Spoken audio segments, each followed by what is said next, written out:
آج ہم سنیں گے قرآن حضرت میں کئی سلیمان علیہ جگہ السلام اللہ کا نے اسٹوری سلیمان علیہ السلام کا رمسا ذکر کیا سلطانہ ہے۔ کی سلیمان علیہ السلام زبان سے۔ داؤد علیہ السلام کے چلیے بیٹے آگے تھے۔ اللہ نے اور باپ سنتے اور ہیں۔ بیٹے دونوں کو نبوت سے نوازا تھا۔ سلیمان علیہ السلام کو اللہ نے ایک ایسا بادشاہ بنایا کہ ماشاءاللہ۔ آج تک ساری دنیا میں ایسی بادشاہت اور کسی کے پاس نہیں، کیونکہ خود سلیمان علیہ السلام نے اللہ سے یہ دعا کی تھی، اے اللہ مجھے ایسی بادشاہت عطا فرما جو میرے بعد کسی ماشاءاللہ۔ اور کے شایان شان نہ ہو۔ پھر اللہ نے ہوا کو سلیمان علیہ السلام کے کنٹرول میں دے دیا۔ سلیمان علیہ السلام جہاں چاہتے ہوا انہیں نرمی سے پہنچا دیا کرتی تھی۔ مہینوں کا سفر سلیمان علیہ السلام منٹوں میں طے کر لیا کرتے تھے، اور اللہ نے سلیمان علیہ السلام کو جنوں پر کنٹرول دے دیا۔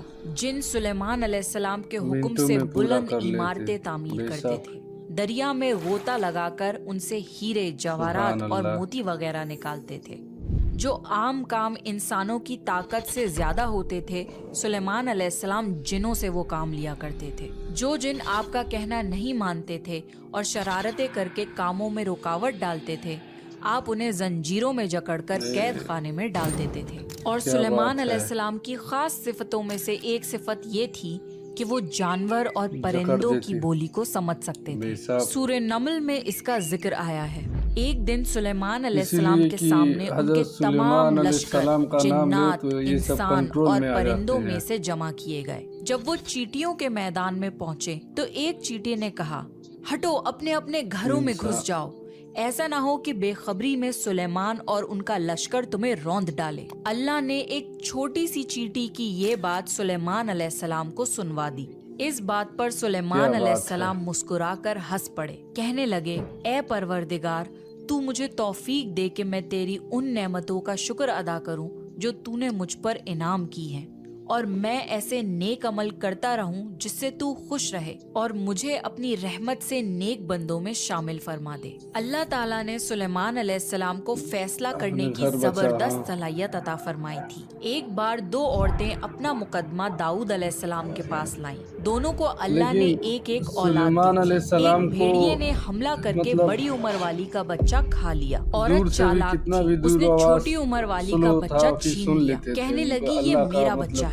داؤد علیہ السلام نے دیکھا بچہ بڑی عورت کے پاس ہے تو اس کے حق میں فیصلہ دے دیا۔ سلیمان علیہ السلام نے اجازت چاہتے ہوئے کہا، کیا میں اس مقدمے کا فیصلہ کر سکتا ہوں؟ داؤد علیہ السلام نے اجازت دے دی۔ پھر سلیمان علیہ السلام نے عورت سے کہا، بچہ مجھے دے دو۔ بچہ ہاتھ میں لے کر انہوں نے تلوار نکالی اور دونوں عورتوں سے فرمایا، میں اس کے 2 ٹکڑے کر کے تم دونوں میں برابر برابر تقسیم کرنے لگا ہوں۔ یہ سن کر بڑی عورت بولی، ٹھیک ہے، جبکہ چھوٹی عورت ممتا کی وجہ سے چلا اٹھی، کہنے لگی، آپ اس بچے کو زندہ رہنے دیں اور اسی کو دے دیں۔ یہ سنتے ہی سلیمان علیہ السلام بول اٹھے، تو ہی اس کی ماں ہے، جسے اپنے بچے کے ٹکڑے دیکھنا برداشت نہ ہو سکا۔ پھر بچہ اس کی اصل ماں کو دے دیا گیا۔ ایک دن سلیمان علیہ السلام سارے پرندوں کی خبر لے رہے تھے۔ جب انہوں نے دیکھا کہ ایک پرندہ ہدہد وہاں نہیں ہے تو انہوں نے فرمایا، کیا بات ہے کہ ہدہد نظر نہیں آ رہا؟ کیا وہ واقعی غیر حاضر ہے؟ یقیناً میں اسے سخت سزا دوں گا اگر وہ میرے سامنے کوئی معقول وجہ بیان نہ کرے۔ تھوڑی ہی دیر میں ہدہد وہاں آ گیا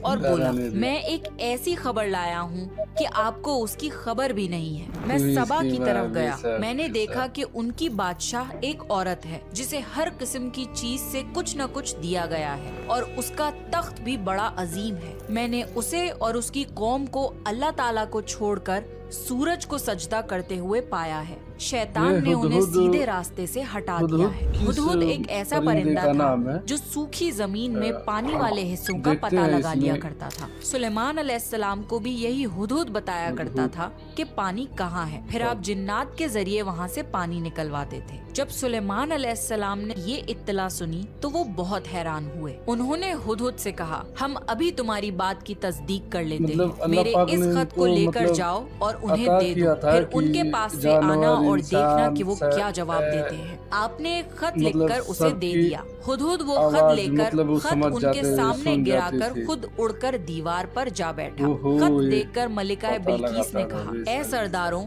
میری طرف ایک باوقت خط ڈالا گیا ہے،